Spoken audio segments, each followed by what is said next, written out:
खिलवाड़ ना करे। हम नहीं चाहते कि 24 साल की एज में युवा बेरोजगार हो जाएगा, हम ये बिल्कुल नहीं चाहते। लेकिन जिस तरीके की तस्वीरें आ रही हैं, क्या वो तस्वीरें सर, जब युवा जब उग्र कर रहे हैं, आप उसकी ऐसी नीति बना रहे हैं जिसमें उसके भविष्य का खिलवाड़ करेंगे, तो युवा तो उग्र होगा ना सर। क्या करेंगे फिर? आप ये बताइए कि नहीं, गलत है ये काम की अग्नि। सरकार ये कह रही है, केंद्र सरकार का कहना है कि उनको 4 साल की नौकरी मिलेगी, साथ में कई अफसर भी मिलेंगे और 10 लाख रुपए भी दिए जाएंगे जब वो सर कॉन्ट्रैक्ट की जॉब आप बताइए कौन सा है कॉन्ट्रैक्ट? रक्षा के साथ, देश की रक्षा के साथ कौन सा कॉन्ट्रैक्ट की जॉब होती है? मैडम, किन मांगों को लेकर आप यहाँ पहुँचे थे? हमारी मांग ये कि जो अग्निवीर करके इन्होंने जो रिक्रूटमेंट स्कीम निकाली है उसको वापस लिया जाए या उसमें संशोधन किया जाए, उसको दोबारा से संशोधित करके लाया जाए। हाँ, वो ठीक, वो गलत है, हिंसा करना बहुत गलत बात है, लेकिन अगर देश के युवाओं को जो है अगर उनको सही चीज़ नहीं मिलेगी, बेरोजगारी से इतना यंग हमारा यूथ इतना ज़्यादा परेशान है बेरोजगारी की वजह से, तो वो उसकी अंदर से निकलती है चीज़ें, इसलिए वो छात्र आगजनी कर रहे हैं। हाँ कर रहे हैं, वो गलत है, वो गलत है। हम भी उसको सपोर्ट नहीं करते हैं, गलत चीज़ को हम कभी सपोर्ट नहीं करते, लेकिन जो उनके साथ में हो रहा है, वो इतने सालों से बेरोजगारी चल रही है हमारे कंट्री में, बुरा हाल है, सरकारी नौकरियां निकल नहीं रही हैं, वैकेंसीज निकालते नहीं हैं, उसके अगेंस्ट उन्होंने आवाज़ उठानी ज़रूरी है। अग्निपथ में क्या कमी आपको लग रही है, क्या लग रहा है? अग्निपथ में ये है कि देखो अब 17.5 साल से उन्होंने कम कर दिया है, लेकिन 4 साल की जॉब के बाद तो फिर बंदा फिर रिटायर है, वो इतनी मेहनत करेगा, कड़ी वहाँ पे जाकर उनकी ट्रेनिंग होती है, साल भर में तो आपका सिपाही तैयार होता है, इतनी मेहनत करने के बाद वो 3 साल वो जॉब करेगा, 3 साल के बाद उसको निकाल दिया जाएगा, फिर वो बेरोजगार हो गया, रोड पे आ गया। तो ये इसकी कमी है कि वो 4 साल के बाद बेरोजगार हो जाएगा, उसकी अर्निंग खत्म हो जाएगी, फिर वो सड़क पे है, फिर उसका वही हाल है। ये सरकार ये योजना लेकर आ रही है, मुझे ये नहीं समझ आ रहा 4 साल बाद इसमें युवा कहाँ जाएगा।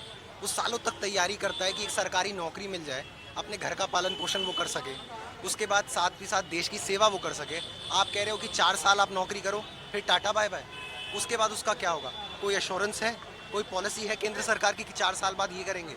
4 साल बाद आपने नौकरी करके उसे यूज़ एंड थ्रो कर दिया, अब वो किसी ना घर का ना घाट का, फिर दोबारा से वो अपनी तैयारी शुरू करेगा, तो ये तो गलत है। और ऊपर से अगर वो प्रोटेस्ट कर रहा है पीसफुल तरीके से, शांतिपूर्ण तरीके से वो प्रोटेस्ट कर रहा है दिल्ली में, तो आप क्या कर रहे हैं? आप लाठियां बरसा रहे हैं। लेकिन जो कल तस्वीरें आई हैं उग्र आंदोलन की, कैसे देखिए, अहिंसक आंदोलन का कोई समर्थक नहीं है। हो सकता है किसी अच्छे आंदोलन में भी कुछ 1-8% उग्र एलिमेंट घुस जाए, लेकिन इसका मतलब ये तो नहीं है उस आंदोलन की मंशा खराब हो गई है।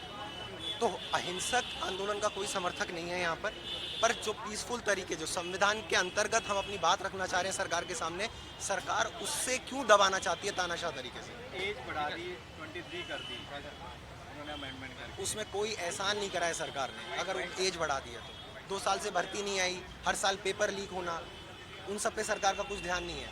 अभी क्या है, इस स्कीम को, इस पॉलिसी को लाने के लिए मल्लम लगाया जा रहा है, तो ये तो कोई देश के युवा के साथ तो कोई न्याय नहीं हुआ ना।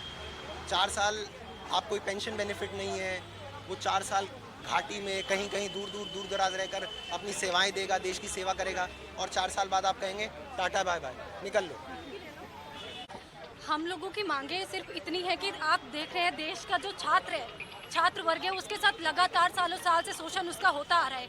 उसके बाद से आप रेलवे की भर्ती देखिए, एक तो निकलती इतनी कम, जो भी भर्ती है, चाहे नौसेना हो, चाहे जल सेना हो, चाहे थल सेना हो, उसमें भर्तियां कम निकलती हैं, जिसमें लाखों लाख स्टूडेंट्स एनरोल करते हैं हर साल, उसमें घपला हो रहा होता है। उसके बाद अब सरकार एक ऐसी पॉलिसी को लेकर आ गई है, एक ऐसे कानून को लेकर आ गई है जिसमें उनकी ज़िंदगी को पूरी तरीके से बर्बाद किया जा रहा है। 17 साल से 21 साल की उम्र, आप लोग खुद बताएं कि कितनी छोटी उम्र होती है, और उसमें बच्चा एग्जाम पास करता है, फिजिकल पास करके वो पेपर निकालता है, और उसकी ज़िंदगी उस पर निर्धारित होती है, उसका पूरा परिवार उस पर निर्धारित होता है, जिसको केवल 4 साल के लिए सीमित कर दिया गया है। हम लोगों की मांग है कि इस पॉलिसी को बिल्कुल वापस लिया जाए।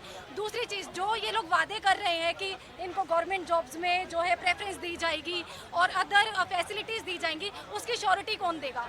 हर बार ये होता है कि पहले कोई कानून ला दिया जाता है, उसके बाद कहा जाता है जी ऐसा होगा वैसा होगा, लेकिन उसकी कोई श्योरिटी नहीं दी जाती। हम लोगों को श्योरिटी चाहिए कि 4 साल बाद अगर आप वो युवा जो हैं रिटायर हो जाते हैं, बाहर निकल जाते हैं, उनका आगे का फ्यूचर क्या होगा?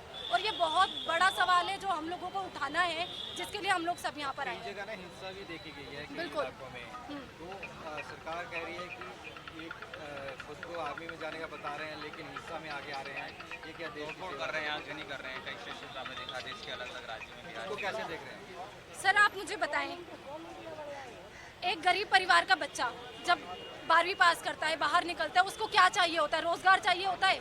रोजगार हम क्यों करते हैं? ताकि हमारा पेट भरे, हम अपने परिवार का पेट पाल सकें। अभी आपने हम लोगों से वो रोजगार ही छीन लिया, तो हमारे जीने का औचित्य क्या हुआ? आप खुद बताएं। बच्चा हिंसक नहीं होगा तो क्या होगा? आप तो उसके पास कोई ऑप्शन ही नहीं छोड़ रहे ना। आप उनकी बात सुन रहे हैं क्या? कानूनी कार्यवाही से आप उनकी बात सुनने को तैयार हैं? अगर आप बात करने को तैयार है तो डेफिनेटली हम लोग बात करने के लिए आएंगे। और कोई भी हिंसा नहीं चाहता, अपने देश की संपत्ति सबको प्यारी है, लेकिन ये सरकार बात करने को तैयार नहीं है। पहले इन्होंने फार्मर्स के साथ ऐसा किया, कभी ये हिंदू मुस्लिम का मुद्दा ले आते, और अब देश के छात्रों के साथ ये लोग इस तरीके का बर्ताव कर रहे हैं। तो हिंसा के अलावा कोई साधन रह ही नहीं जाता कि सरकार तक हम लोग अपनी बात पहुंचा सकें।